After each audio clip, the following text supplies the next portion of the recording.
Pipe ലൈനിടാൻ വെട്ടിപ്പൊളിച്ച റോഡിൽ മറിഞ്ഞു വീണ bike യാത്രികൻ ലോറി ദേഹത്തു കയറി മരിച്ചു. വാഴക്കാട് സ്വദേശി മുഹമ്മദ് ഷഹീമാണ് മരിച്ചത്. 25 വയസ്സായിരുന്നു. പള്ളിക്കലിനടുത്ത് കോഴിപ്പുറത്ത് രാവിലെയാണ് അപകടം. റോഡ് യഥാക്രമം മൂടാത്തതിനാൽ ഇവിടെ അപകടങ്ങൾ പതിവാണെന്ന് നാട്ടുകാർ പറയുന്നു.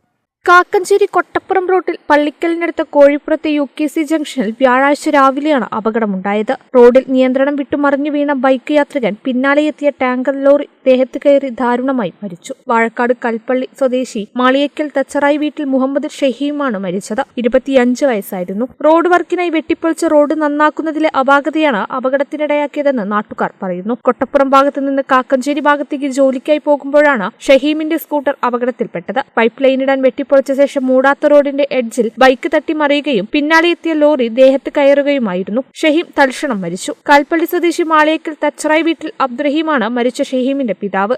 പൈപ്പ് ലൈൻ വർക്കിന് വേണ്ടി റോഡ് കീറി പണി പൂർത്തിയാക്കാതെ പാതി വഴിയിൽ ഉപേക്ഷിച്ചതിനാൽ ഇവിടെ നിരവധി അപകടങ്ങൾ നടക്കുന്നതായി നാട്ടുകാർ പറയുന്നു.